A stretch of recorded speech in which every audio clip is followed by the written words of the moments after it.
So hello and welcome. Happy Friday. Today's Friday the 13th. Ooh, this is Backyard Beekeeping Questions and Answers, episode number 310. I'm Frederick Dunn, and this is the way to be. So I want to thank you for being here. If you want to know what we're going to talk about, please look down in the video description, and all the topics will be listed in order, along with some additional links and information that might be helpful to you. So I want to thank you a lot for joining us. It's a great day, perfect day in fact. What's going on outside? I know you want to know. 70 degrees Fahrenheit, that's 21 Celsius. It's beautiful outside. It's overcast. You won't even fry yourself. No suntan lotion needed at all. Just go out there. No wind. You won't even mess up your hair. I know that when the wind blows, and if I can feel it in my hair, it's time for a haircut. And 74% relative humidity, no bearding, even though the bees are actually getting a lot of nectar and pollen in. Just look at your landing boards. They are busy. And where would these landing boards be? Northeastern part of the United States, northwestern part of the state of Pennsylvania. It's going to rain on Saturday. That's what they say. They know stuff. And what's going to happen on Sunday? Sunday is Father's Day. So, fathers, father figures, any person who's been a positive influence in your life that is like a father or actually is your father, don't forget to honor them. Do great things. So the worst day is going to be Saturday for rain here where we are. Where you are, things might be different. And the fact that it's Friday the 13th, I don't know, just makes it memorable, I guess. If you want to know how to submit a topic for consideration for future Friday Q&As, please go to thewaytobe.org. Click on the page marked The Way to Be. It also says questions on it. And yes, that's also where you can get an iron-on patch that you can put on the ball cap of your choice. Someone asked if I sell ball caps. I don't, because I think that people might want to pick their own blank ball cap and just get an iron-on stitched patch, The Way to Be. Put that on your hat. It doesn't have my name on it. It just says The Way to Be. No one would know that you even know me or don't. And so if you suffer from pollen allergies, you can actually get outside. It's not too bad. 2.5 parts per million is what they say for smoke, too. So the smoke, where's that coming from? Canada, where the wildfires burn continually, apparently, during summer. So that's pretty much it. I know you might want to know what's going on outside as far as pollen and nectar sources. The white clover is finally blooming, so the bees are really getting out there. Buckwheat is also blooming now. I planted that this year. I don't think it's enough to make a difference, really. But it makes a difference to the bees that visit it. Comfrey is doing really well this year, bigger than we can remember. So comfrey, great medicinal plant. The chickens eat the leaves of it as part of their pest control through their digestive system. So it's pretty interesting. Bumblebees chew holes in the side of the comfrey flowers because the honeybees, their tongues don't reach it if they go through the normal openings of the flower. And guess what? They can use the holes made by the bumblebees to get in there and get those nectar resources. So the cosmos have germinated. Borage is everywhere. It's 2 inches tall, so not terribly exciting yet. But I'm glad to see that the woodchucks, the rabbits, and things like that that try to work against me this time of year are not very successful. Because what I did was I mowed a huge open area around where I planted seeds this year. And I think having it all out in the open benefits the hawks if the bunny rabbits go after things. And at night, the owls can get them. So I'm using nature against nature. And it's working. Everything's growing. Maximilians are 2 feet tall already. Milkweed, 2 feet tall. That's going to be great. I don't know if you do anything with the Xerces Society. It's a fantastic, fantastic group. If you're looking for plants that benefit your honeybees, go to the Xerces Society and look at their top 100 pollinators. It's a book, so it's pretty fantastic. And I think that's pretty much it. So we're just going to jump right in. What else? If you have a question that's on your mind right now and you're watching this at a later date, you might want to go to the Way to Be Fellowship. If you just Google that, you'll find it on Facebook. A lot of people don't like Facebook, but if you want to talk about bees with your peers all over the world, anytime, day or night, go to the Way to Be Fellowship on Facebook. And as long as you're nice and friendly and get along with everyone, you can visit there and see what's going on. Great for beginners in particular. So I guess that's it. We're going to jump right in. And so the very first one comes from Shane Starkey. Shane Starkey. That's the YouTube name. So anyway, this is also a podcast, by the way, Podbean. Just Google The Way to Be podcast and you'll find it. All right, now we're going to get into the question. Now, Shane Starkey says, could letting the drones emerging in the isolation cage, so we're talking about isolation cage over your drone comb as part of your integrated pest management for Varroa destructor mites. And so I suggested that we control the drones and keep them from flying away. So in other words, let them emerge from their cells. That's kind of counterintuitive to a lot of people, but I'll explain it again just because Shane had a question, others may too. And so what you want to do is put a drone frame. So it's drone-sized cells on a foundation that's heavy waxed so that your worker bees could draw out the comb. And then a colony that is really strong, really robust, will develop roughly up to 20% of its population in drones. What time of year? Right now. So if we're trying to limit the Varroa destructor mite reproduction, and who doesn't want to limit that, you can just go ahead and let your queen lay up all the drone cells, and then once they get to the pupa state, because that's when they cap over those larvae and they become pupae, and then when they do that, there are Varroa destructor mice under the cappings, and then you can go put them in the freezer if you want to kill them. Feed them to your chickens. Someone talked to me about that on Saturday. They have a special rack system for feeding their drones to their chickens. But the other part of that is that if you let the drones emerge, and then also dispersal phase mites will travel over and get themselves onto the bodies of the newly emerged drones. So when that happens, the question here was, what about the queen? Won't the queen be smashed? Won't she be stuck with them? And so on. The thing is, your queen doesn't stay in the cage. Your queen is only around until that frame is all laid up. So when it's full of eggs and all those, or when you start to see them getting capped, that's a good time. That's when you go ahead and you take the drone frame and you put it inside a queen isolation cage. So the queen's not on it. She's done. She did her part. And you don't close her up with them. And then, of course, because it's a queen isolation cage, the worker bees can get through the bars. They attend to the remaining open brood, and then you can set your clock so you can pull it at the right time, and the drones can't get away. It's a perfect system. Well, it's a near perfect system, but you can, this time of year, get a lot of Varroa destructor mites out of your hive and ruin their day, and that's our goal. Question number 2 comes from, I don't even know if I can say this name, Shaney Pub 7103. That's the YouTube channel name. So anyway, it says new beekeeper here. Giant red ants just took out one of my entire colonies. I feel like giving up. Okay, don't give up first. A lot of people have problems with ants. I think it's interesting. I just did a video of a bunch of ants recently, following them around. Did you know that your honeybees are related to ants? That's right, they're all Hymenoptera. And we're coming up on ant swarm season also, which is interesting to watch, because you know that ants that don't normally have wings get them and off they go.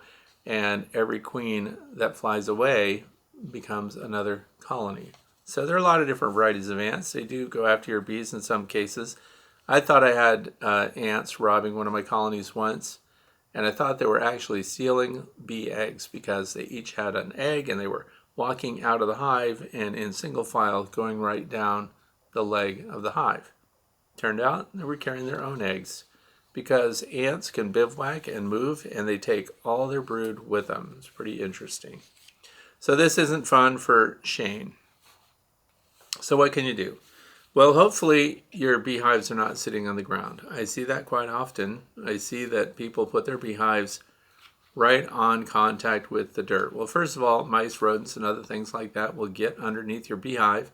Ants just naturally take advantage of the shelter and they start building their nests underneath. And then they ultimately go after your hives for a variety of reasons. Ants can eat everything. So they like the sweetness, they like the sugar. That is a carbohydrate for them, just as it is for your bees, and they would love to raid it. And they also will haul away dead bees and eat those. So, step 1 is making sure that your hives are off the ground. Step 2, what kind of hive stand will you put your beehive on? I use iron T-posts, and then for the run of the hive stand, I use metal conduit. It's for electrical work, and it's galvanized, and it's not very expensive, and it comes in 10-foot lengths, and you can cut it, and just wire that to T-posts. That's a really good stand. The reason I bring that up is because the metal T-post makes it easy for you to control what's going to climb up that post and get into your beehive. Because ants, and this is why I mentioned that they're Hymenoptera, that they're also related to your bees, is that they're pheromone based. Like if you've ever seen an ant scooting across your kitchen floor, and I hope you don't, but if you did, you'll see other ants following that exact path. They follow that path because they're laying a scent trail down that the rest of the ants are following. If you rub your finger through that with dish soap or something, you'll disrupt that pheromone trail, and the next ant that comes along starts doing big circles. So those circles of the ant running around are much like a honeybee that's lost its way, that starts to do searches, elliptical searches. They're flying around until they smell the right thing, and then they go, or they see the right thing, and they go there. So we can disrupt their pheromone trail. We can do things for the ants that they dislike. So let's say you had that. There's another really good hive stand that you see almost everywhere. Bee Smart Designs plastic hive stands. They're black. They're very distinctive. At Cornell University, all of their hives were on Bee Smart Design stands. And they hold up to weed whacking and everything else. I've never worn one out. I've had them since they first came out, the first iteration of the Bee Smart Designs hive stand. So those hold up. And the reason I bring that up is because it's a hard surface and they're plastic, you can coat them with things. So for the metal T-post, first thing I would say, because it's going to prevent rust too, why not spray it down with WD-40? Ants hate that. The other thing is you want to clear away all brush and growth, no tall grass and stuff like that around your hives. Clean that down. Don't give your ants any means of getting into your beehive. So we're eliminating their pathway to your bees. People will talk often about moats, adding water, setting your, get a Cool Whip plastic tub or something and put each leg of your stand in that, fill it with water. What eventually happens? We forget that the water's there, it dries out, the ants go in. Ants can also walk across the surface tension of the water. So if you're using those moats to keep ants from getting in, what do you have to do to it to break the surface tension? To increase the wetting ability of the water. Add a little dish soap, Dawn Ultra Free and Clear. A couple of drops is all you need. And the next ant that goes and tries to walk across sinks right in. Not only that, that increased wetting ability, that low surface tension results in the spiracles of the ant getting suffocated because that's how they respirate. So that's another way.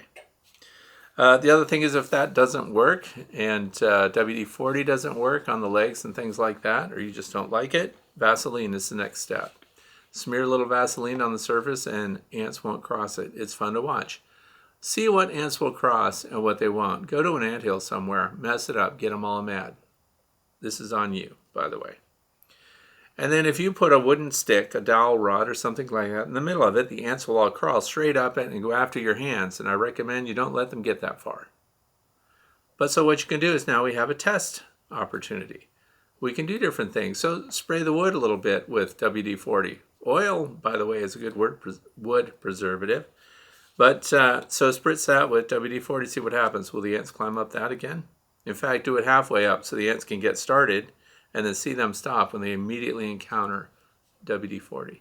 If they cross that, tougher ants. Vaseline is the next step. Vaseline will last a long time through rain and everything else. Now, if you're in a dusty area, it's going to stick to it. So eventually it's going to need some maintenance and some refreshing. Next step, mint gel toothpaste. Mint gel. So here's the thing, you smear that on the surface. That smells good to you, smells good to everybody. Doesn't mess up your hands. You can go wash your hands later. Ants hate it. They'll stay off of it. They don't like it at all. If you're looking for a place to dump your coffee grounds, some people will say that coffee grounds repel ants. Maybe while it's fresh, but later when it dries out after a little rain or whatever, the ants are going to cross the coffee grounds. So coffee grounds by themselves, not so good. Gel toothpaste, specifically Peppermint gel toothpaste? Yes. Try that. All those things. So step one, of course, hives off the ground. They last longer. They do better. You're doing less bending when you're dealing with hives off the ground. My favorite hive stands are, we mentioned the Be Smart Design stand. We mentioned the T-posts. You can build your own stands, and then if you're ready to get a stand that's going to last forever, that has a 1,200 pound capacity on each end, I'm talking about the Lyson metal stands. Lyson makes those polystyrene hives, which I don't really have, but I like the stands because you run 2x4s through them. And some people were questioning when I put 2x6s, for example, in a hive stand that has a 2x4 receiver at the end. And they said that that was a waste of wood because it's not going to be any stronger throughout the run as it was at the ends. If you cut it down to 2x4s, like cut these angles, taper them, put the 2x4s in, what does that do for it? Well, it actually does improve strength. It is, I understand what they're saying. It's still a 2x4 when it goes into the receiver. But if it's 2x6, that means there's less deflection under load through the span, right? So it actually is supported in engineering. Very good principle. Outstanding stands, they will outlive you. You can put them in your will and hand them down to your supervisor, whatever you have. Whoever's walking around going, when you die, can I have that? When you die, grandfather, can I have this? Will this be mine? Well, first of all, I'll be pushing your wheelchair. I don't mean that. I mean, you can't have my stuff, and stop asking for all my stuff. So anyway, that should take care of it. But these are described as giant red ants. I would accept that challenge. We need to do some monkeying around and find out what repels them, because the idea of using an insecticide to kill them doesn't hold up very well for me.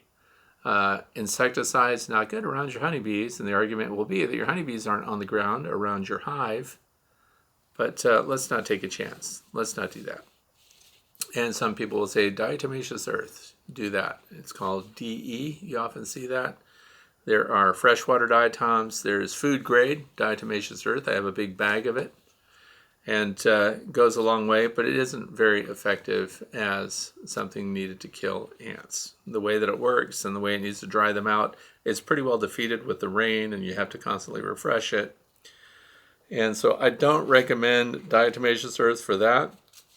If you've got chickens and they're in their nest boxes because they're laying eggs all the time, every day, then diatomaceous earth in with the nest box material is fantastic, because now your chickens, while they're sitting on their eggs or while they're producing their eggs, won't be harassed by insect pests, because there are mites that also go after your chickens. There are feather mites that go after your chickens. So by putting diatomaceous earth in there, dusting things up, that protects your birds. So I hope that helps. Question number 3 here is from Vicky from Misbehavin' Farm in Duncannon, PA? These places I've never heard of. Duncannon, PA.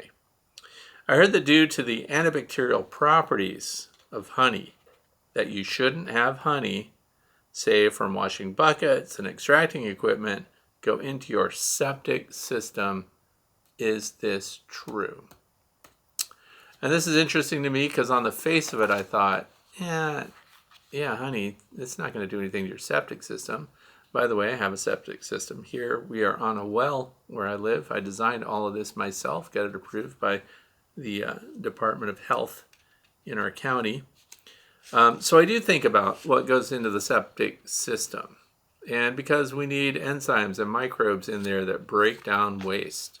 We don't have to get into details about what the waste is, but we need to think about it because we're on a private system. What goes in there and what would be the impact? So I did a little bit of research, and guess what I found out? It's true. Do not dump honey into your septic system. There are a lot of things about honey that will begin to damage those necessary enzymes that are breaking down the waste. And so it wasn't something I'd really thought about because, you know what? I don't dump honey down the drain. And so when it comes to processing equipment, so if you're extracting or if you're rendering wax and things like that, no byproducts of that should end up in your private septic system. Because if your ability to break down solids in your septic system breaks down, you ultimately could have a problem with your leach field. And once you have a problem with your leach field, things aren't leaching. Now you're going to have to get a company out to roto-rooter everything, clean it up, and restart those beneficial bacteria that break down waste in your septic system. So actually, that was a very interesting question. So yeah, if you're washing stuff, I would wash it outside. Rinse everything off and let it just go to the grass and dilution and water things down and let the bees come and get the surplus honey. There are people that use detergents and things like that to clean their honey processing systems. I know someone that uses, what is it? They use a lot of chemicals to clean their stuff, to dissolve everything away. And so I also just recommend water, hot water, power wash, things like that. I would really try not to use high alkali stuff to take care of that. But don't put it in your home, drains, sinks, systems like that. So that was interesting. It actually could, it turns out, interrupt and damage your private septic system's ability to process waste. So who knew? Question number 4 comes from Alec from France, it says. So hello, Fred. What is the size of a laying worker? Do they get through the queen excluder? I was thinking of introducing a frame with a queen cell inside a frame cage to see if the queen pheromone will have the bees turn against the laying workers. This would then be a very easy way to get a queen right colony without the hassle of dumping all the bees in the garden somewhere. Okay, so I agree, by the way. I don't dump out bees to get rid of laying workers. So this may be interesting to a lot of people, at least 2 people that are listening right now. If you have a laying worker, what is that in the first place? So we have 3 castes in the hive. We have workers, which are all female. We have the queen, which should be the source of all reproduction. Sometimes there is more than one queen even. And then we have drones, which are the males. They're the largest, they're the fattest, they have the thickest thorax. And so, thorax, they have a head, thorax, abdomen. That's the basic components of an insect's body: head, thorax, abdomen. So when we have a worker, they have the ability in the absence of a queen, and they could do it even with a queen around, but it most often happens when your colony is queenless. When your colony is queenless, they have ovaries. Remember that there was no difference between your queen and one of the other workers as an egg. What was different was how that egg was treated when it hatched on its 3rd day and became a larva. Then the workers decided, the nurse bees specifically, had to feed it, had to nourish it. The frequency of the feeding and the composition of the feed is very complicated, and they feed it in rapid succession. So in other words, if it's a queen that they're developing and it's a queen cell, one nurse bee backs out after feeding and another one basically goes right back in and they're feeding it. So they're keeping it fed and can change a worker into a queen through diet alone. Not only does she become a queen, her development is faster than a worker bee. So from the egg being laid to the emergence of the adult queen is only around 15 days. So from the laying of the egg to the emergence of a worker bee, which is much smaller and in theory less valuable to the colony individually, 21 days. So this is all through nutrition. This is why they can replace themselves quickly when they need a queen and their colony is in duress and they're struggling and they need those numbers to be kept up. This ability to produce a queen in short order from any worker egg is very important. Now that we know that, when the worker starts to lay eggs, she's not bigger. So in other words, she doesn't become in some way unable to pass through a queen excluder. So that won't work. So you may be wondering, and keep in mind there are a lot of different genetic strains of honeybees. Some are bigger, some are smaller. And so I thought I would talk first of all the queen excluder. What are the bar spacing dimensions in a queen excluder? And by the way, my favorite queen excluders are metal because they let workers through. I've had queen excluders that are plastic that workers struggle to get through. So first of all, the gaps you're going to find are pretty darn tight, 4.1 to 4.2 millimeters. That's the spacing of your queen excluder bars. So now we have to talk about the thorax. That is the only part that does not change. So the head doesn't change, but the head isn't what we're gauging this on. The thorax is the center portion, is where all the muscles are. It's where the wings are attached. All the legs are attached there. And that is the main machine for the bee. So this is an exoskeleton. It doesn't expand and contract. The only thing that expands and contracts or changes with diet and things like that once they're emerged and established is the abdomen. So abdomen on a queen, for example, can get very small. It gets contracted, like when they're shipped, when they're banked, when they're not in full production. And then that same queen can look like a whole new queen with a much larger abdomen when she's in full production because she's full of eggs now. So that does not change. The thorax. So what is the size of a queen's thorax? Remember, the restricting bar is 4.1 to 4.2 millimeters. The queen's thorax is 4.5 to 4.7 millimeters. There are cases where there are runty little queens that don't get enough nutrition, or maybe it's an emergency queen that they produce with too few days to get it full-sized. And they do, in some cases, squeeze through. But their dimensions, their physical dimensions, don't change during their adult life, right? The drones are the biggest, 5.5 to 5.8 millimeters. And the worker, tiny thorax, no matter what, laying worker or not, 2.5 to 3 millimeters. That's the outside dimensions of the thorax. This is a great exercise if you've got kids that are learning science and they want to understand anatomy and how to get physical dimensions from things. And the idea that there's soft tissue, that there are expanding and contracting portions of insects, and those that are static, like the skeleton, like your bones. We can't make our hands shorter. Our arms don't get shorter, but we gain weight and lose weight. So our stomachs can get bigger and shrink. Hopefully they're shrinking if we're working out a lot. Then the workers are the same. So it doesn't work. Now, what you can do, though, to impose this pheromone force on your colony that has laying workers is you can take a queen introduction cage. The queen introduction cage is different from the queen isolation cage. The queen isolation cage has gaps in it that are just like the queen excluder that you use to divide your boxes, honey supers, and then of course brood area. But when you put these queen introduction bars on, the queen is on a frame, hopefully of brood, and the best way to establish that is to get a frame of deep Langstroth frame, 1 or 2, depending on the size of your cage, and you can have all capped brood in there. The reason that's important is because we want them to be emerging soon so they can attend to the queen that you're putting in there.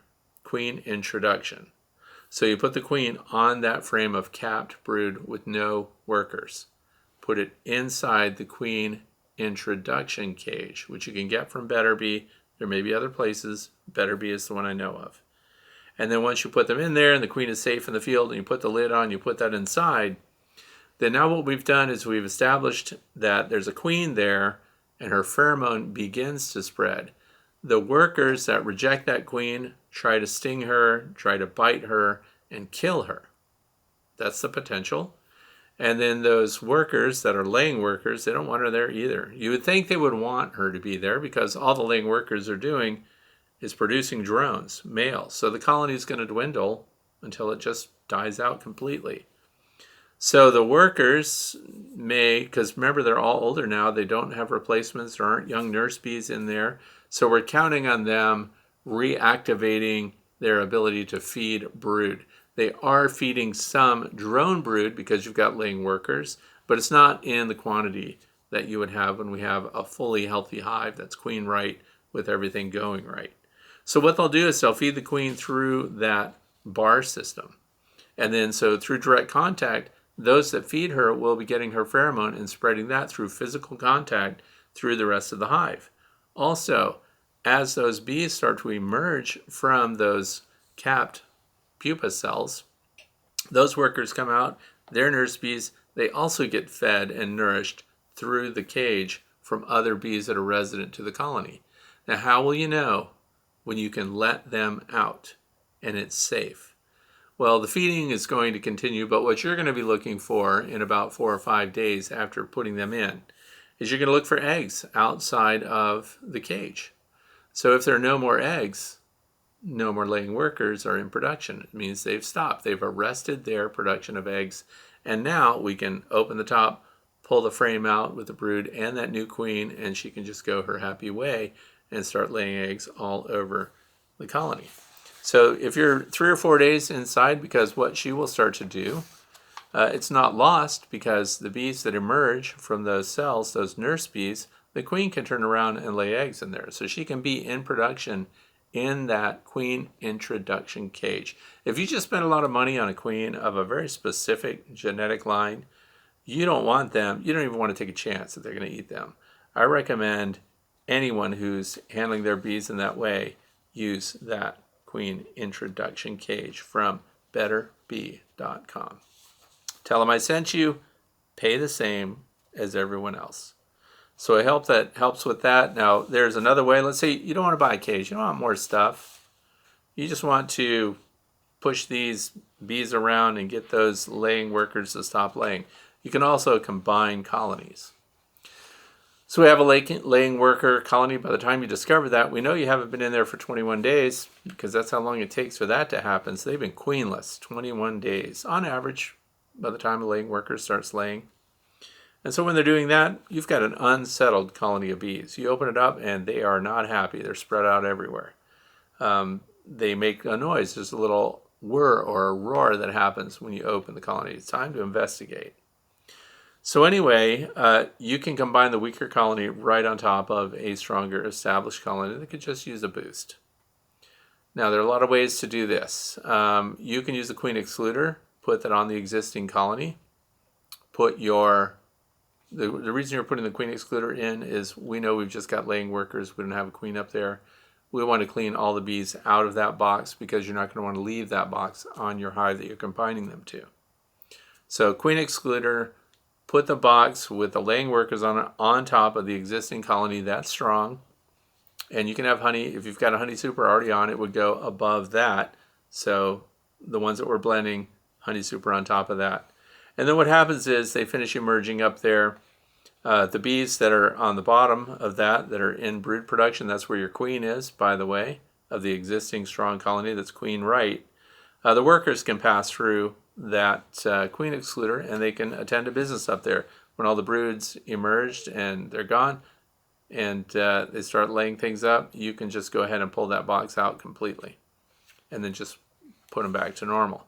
Save the frames that you want. So if there's a bunch of drone comb and stuff, it's a chance for you to evict those, pull that out, and just go ahead and restore order to that colony. But it works. Pheromone storm, an overwhelming pheromone that helps get them established. Question number 5 comes from Aaron, Lincoln, Nebraska.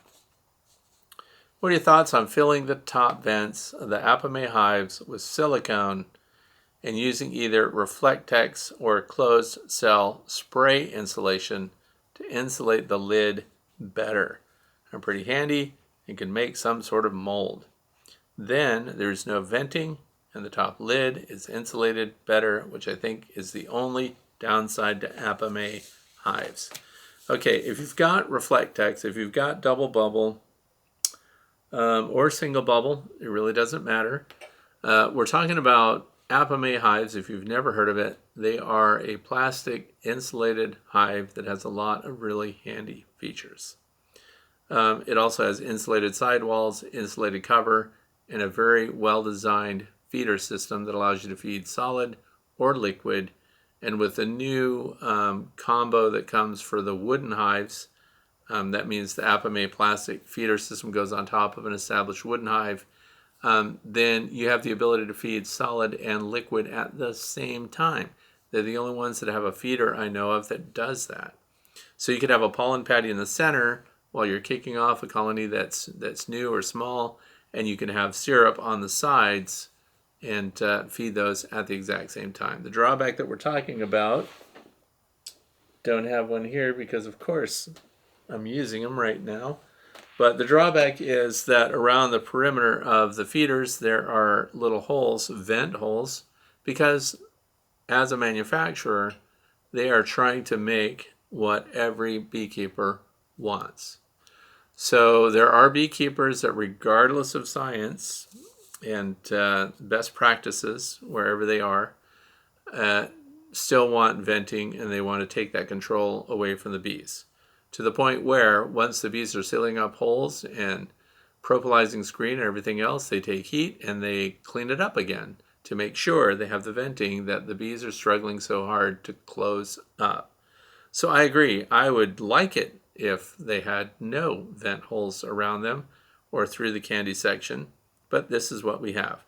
So one of the ways that we can just fix that is by putting a single layer Reflectex, which is an insulation that comes in rolls, Home Depot, Lowe's, Menards, wherever you go shopping, and it's very easy to cut, and you can put that over the top of that feeder, and then it blocks all airflow, which is what I want to do. It's what the bees want to do.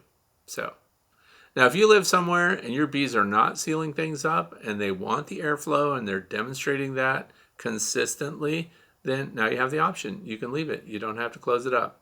So the outer cover, which is insulated except for the front and the back, exactly where these little louvers are, where the vented air comes out, you don't have the option to close them up. So if they came solid, I would take the solid ones. But by just putting the Reflectex in there, we've taken care of it, and it's really pennies. So that works well, and I've put that on every Apimaye hive now that I have. And as far as expansion foam or using silicone, I don't see the need to use silicone sealant to close those louvers up. I would just still leave them open and just provide that barrier, which is a ventilation barrier, and the Reflectex reflects the heat back down, and of course in the summertime reflects the heat out and away from your bees. So I think that would work really well. Expansion foam. The ability to mold expansion foam could be fun. You could make some unique configurations there, but there is room, the way it clamps down, to have a single layer Reflectex up there. And that works. And I talked to the guy that's from the company, and he thought that was a good solution too. So we can have the best of both worlds. I wish they would make one for nucleus hives. In other words, Apimaye makes a 6 or 7 frame nuke configuration, nucleus hive. But we have these 5 frame wooden deep nukes.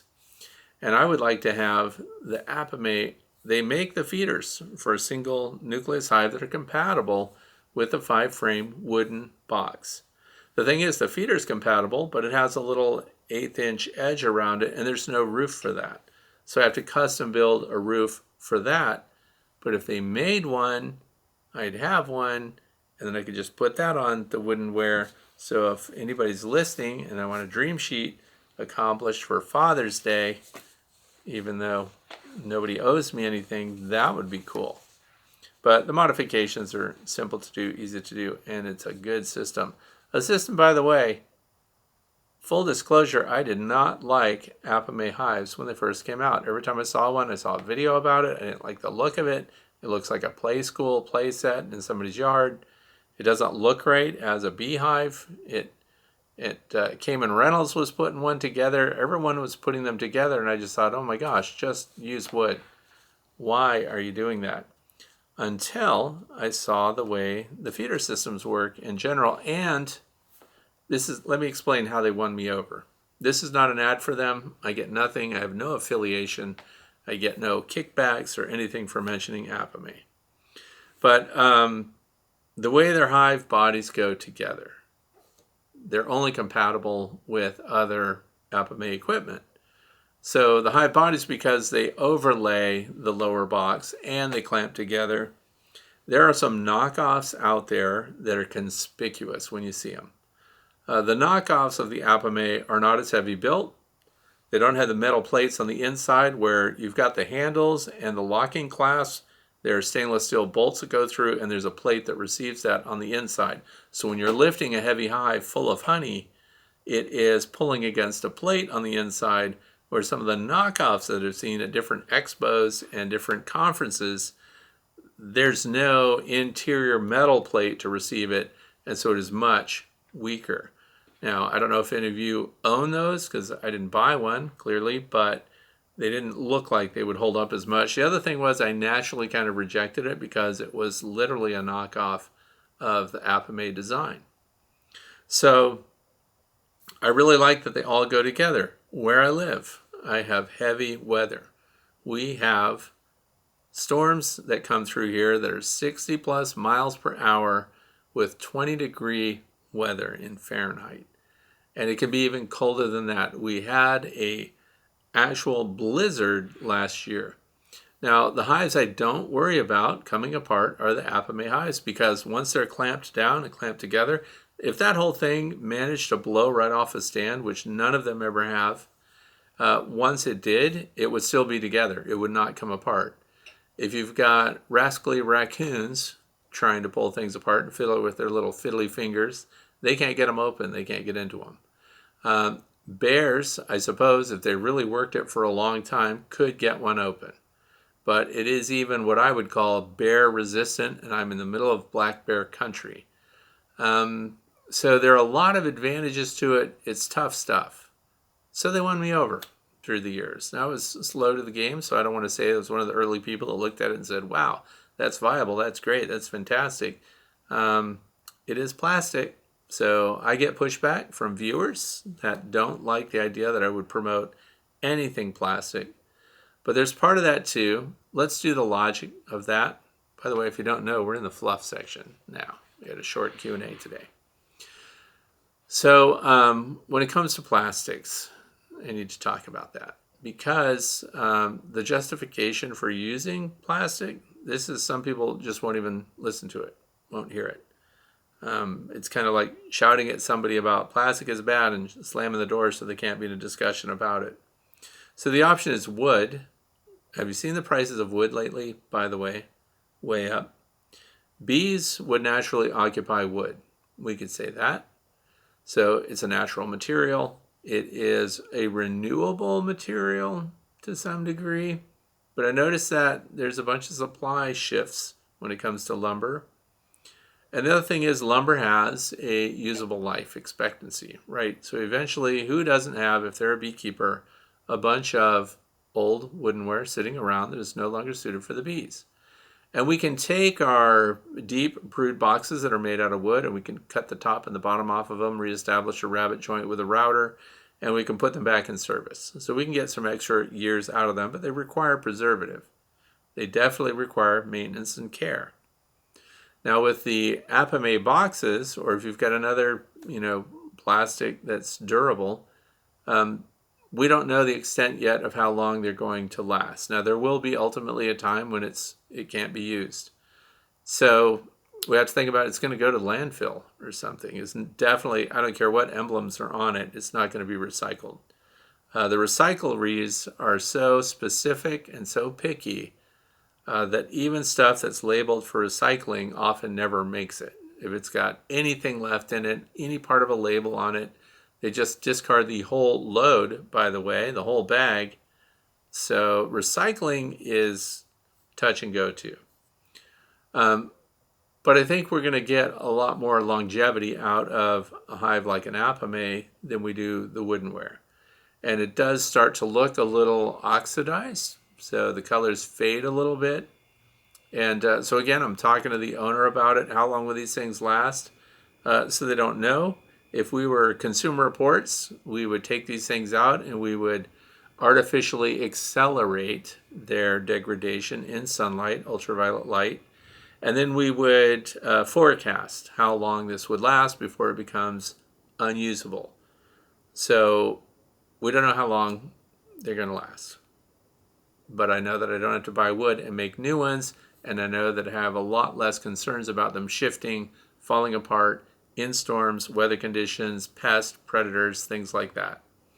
So I'm not trying to convince you that plastic is the thing that you should have, but I am suggesting that maybe constantly buying new wood and restoring and replenishing everything, or having to do a significant wood finish. If they came up with a wood finish, right now my eye is on Endura hives, which are in Nature's Image Farm right now, and they're tied in with Premier, which makes the Propyl hive. I like the idea of that. I want that to last forever. I don't know if they know how long that's going to last in the weather. And of course, when I say in the weather, what's your local weather? I don't even know.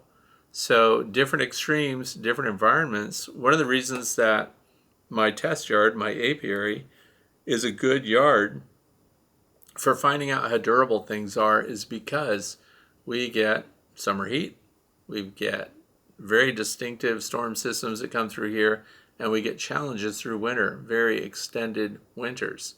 So, can it shelter the bees? Would the bees move in on their own? That's another good vote. Would the bees move into an Apimaye hive on their own, or would they choose a wooden hive instead? Mine will occupy, I've had swarms self-occupy Apimaye hives, but that's because it smells like bees have been there before. If it were brand new and never previously occupied by bees, then I think that they would likely go towards the wood naturally. So, but I don't have to get new lumber, worry about things falling apart, worrying about little gaps forming in midwinter, and then I got bees poking out because the wood warped or came away. You know, the weakest part on these wooden joints, on the wooden hive boxes, is where that rabbit joint is, and they come together at the corner, and it always kind of just opens up a little bit there, which lets air, water in. It accelerates the degradation of the wood. So when you're putting together wooden hives, I highly recommend a very good wood glue, Titebond 3, and the new Gorilla waterproof glue is fantastic. So once you get those boxes all together, and then put a tiny self-tapping screw right through where that rabbit joint is to make sure that that holds together. We do a lot of damage to our hives when we're prying them apart.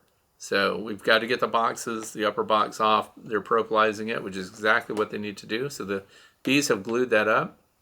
And then again, go back to Bee Smart Designs. I haven't seen a lot of people use them, but they have pry points that go on the side of the hive.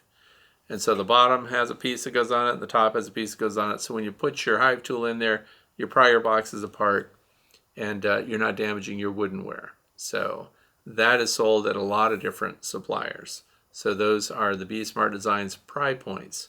I don't get anything for saying that. It's the only thing I know of that preserves your woodenware, so it doesn't have to be damaged every time your supervisor's in there missing the joint and jamming his hive tool as hard as he can into those corners. So there are a lot of things to consider to balance that out. The longevity of a plastic hive. I'm not a fan of polystyrene hives. Chickens eat them. They have some drawbacks. So yeah, I consider the Apimaye hive a middle ground for that. So getting my bees through winter is kind of the test also. The wooden hives, they go through winter just fine. The plastic hives, they go through winter just fine. But I've never had to run out in a snowstorm and use a bar clamp to realign joints on a hive where one box is slightly off center from the box below it, and then use those twist grips to pull them back into alignment under load. And by that I mean the bees are in it, it's full of honey, 70 to 100 pounds of honey maybe, and so being able to realign them. Apimaye, trouble-free, no problems, no shifting, no issues. Do I sound like I'm promoting them? I think I am the more I talk about it. But I wish they would add more stuff. So I think that's it on that. So the fluff, by the way, when we're collecting swarms this year, and just like everybody else, somebody was happy to point out that I'm failing as a beekeeper, and that's true. I am failing to keep my numbers down. I did not want to, I'm trying to condense my apiary. Fewer hives, more bees per hive, more production per colony, right? Not doing very well, so I'm dealing with swarms. So, since they're going to swarm, you can still do your best to outsmart your bees. They can have extra space, they can have ventilation, they can have checkerboarded frames, you can do all the things you're supposed to do, and then watch your bees swarm out when they shouldn't. So when they shouldn't, buy the book. So the other thing is I want to talk about Swarm Commander. I have nothing to do, again, with this company. SwarmCommander.com is actually, it's the owner of the Blythewood, Blythewood bee company. Came up with this. These little capsules, I don't know how old they are, but they have a glass vial in them and then the cotton tip. You snap these and the Swarm Commander comes out and then you can just touch things. Let me explain how I use them. I want my bees to go onto, we all know if you've been listening to me before that I use the QMP, the Queen Mandibular Pheromone Temp Queen Noodles. They're very inexpensive too. I did some manipulating of the bees with those recently, and I used a nitrile glove to hold the noodle, and I was trying to get bees to go into a hive, the top bar hive that I just did a video about. And didn't they all go after my hand and go after me because that smell was there? So what I want to encourage you to do is pick the tree, the branch, the location, something porous. Wood is porous. So you can put little dabs of Swarm Commander on a tree branch. You will get volunteer honeybees onto that branch fairly quickly. So what we want the bees to do is go to the branch that we want them to go on. One that we can observe easy, you can see it at a glance, do we have a swarm?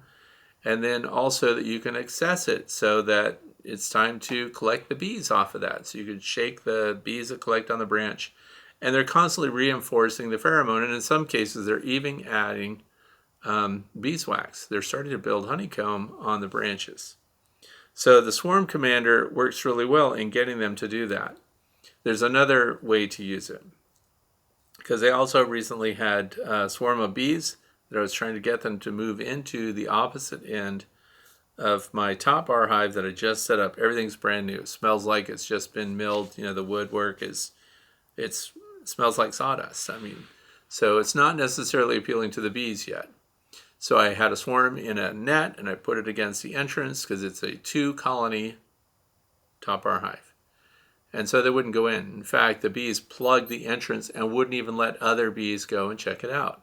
So I took a QMP noodle and I just took one of the top bars, the farthest one in, number 10, and I lightly rubbed the QMP noodle on the underside, put it back in there, and now the bees that are outside refusing to go in could smell that, and didn't they all then go in? So we can get them to go in, and you can get the same results with Swarm Commander. It does the same thing. Once you break this vial, and of course that scent is out, this is a synthetic Nasonov lure, and so it works really well. This is not just lemongrass. So anyway, I wanted to tell you that it's a great way to get like a scion. Somebody else was mentioning that. You're just picking a post or a wooden area that's sheltered a little bit that you want your bees to congregate on. And once they start doing that, you'll find swarm after swarm on that same branch. And it helps you out a lot. So you can get bees into a hive that they don't want to get into and can get them onto a branch, and then they reinforce that pheromone on their own. So the other thing is we're about to have to super our colonies here really soon. So I want to encourage you, if you're a beginning beekeeper, then please no more feeding. If you're currently giving sugar syrup to colonies to help them draw comb and build up and everything else, if you're going to super for honey collection as the clover's coming in and everything else, time to stop with the sugar syrup feeding. What else? Inspect your queens. Make sure that your queen right. One of the ways you can do that is looking at the landing board. And at what time of day you look at the landing board also plays a part. So right around noon would be a good time, noon to 2 p.m. To see the maximum number of bees coming in with pollen on their legs. And if you can count more than 10 per minute, I'm going to say 99.99% of the time that means you have a laying queen in that colony. If you see pollen coming in but it's about 3 or 4 per minute, you may have laying workers. And if you've got laying workers, that means they're just feeding drones, which is why they are backed way off in production, because these aren't full frames of brood that we have when you have a queen in production. So do the pollen counts on the landing boards Look at their behavior there. Pay attention when things aren't going well.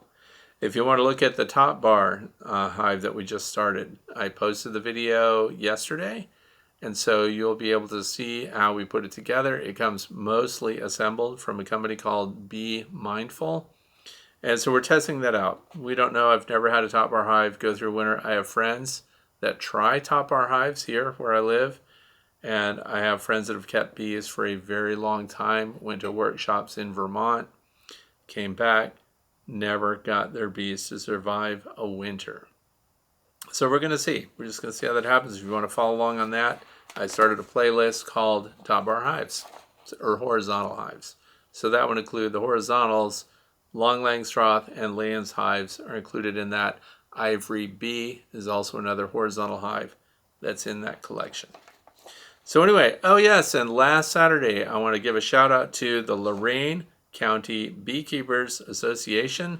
They invited me there for their 31st annual field day. That was a lot of fun. It was in Ohio, and the town is Spencer, Ohio, and it was at a place called QueenWrightColonies.com.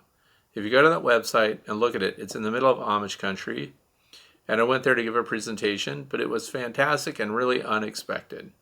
So you show up in Amish country. We got held up behind an Amish buggy going down the road. And that was pretty funny to me because that was the Amish buggy version of a Tesla. And by that, I mean, when we got past the guy, he was just relaxed and sitting back. He wasn't even holding the reins. The horse was going where it knew it was supposed to go. It's like these Tesla drivers they fell asleep and the car is just taking them home. This buggy was just taking this guy home. So anyway, the QueenWrightColonies.com. Those, by the way, were the people that said the way to be in the opening of today's video. So in closing, after we do the credits here, I want you to watch the little featurette. I just did a walk around with my phone and made some videos of, they have a fantastic store there. They had, and it was surprising to me, when you walked into this farm, the way it's laid out, a lot of small buildings and things, but there are beehives everywhere. I thought they were, because the public is walking right down like a boardwalk, I thought they were display hives. They have tall Victorian roofs, slate roofs, all these different designs, very unique, but they were occupied. So in other words, bees are coming and going while the public is just walking through these little areas. So it was really interesting, a lot of fun, fantastic organic feel to that place. And the store was great. Everything's great. So if you live anywhere near Spencer, Ohio, check out QueenWrightColonies.com is the website. You get lots of information. Because it was so retro looking, I was also surprised when I went inside their store, which looks like an old-time country store on the outside, but they had everything. They had all the modern stuff mixed in with the slate roofs and the offerings and things like that, copper-clad roofs and stuff. All the high-end, super artsy stuff was there. So I was really happy to be there. It was fantastic, and I hope that's what's going to play at the end of today's video, and you can see what things look like. Check them out. They have a catalog. They're online. I'm in the catalog because I was their guest speaker, so I was really surprised by that. So once again, I want to thank you for watching and wish you a happy Father's Day this Sunday. Thanks for being here. Hope you have a fantastic weekend ahead.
Hive are a way to collect eggs. Here's a little chart of the different sizes of them.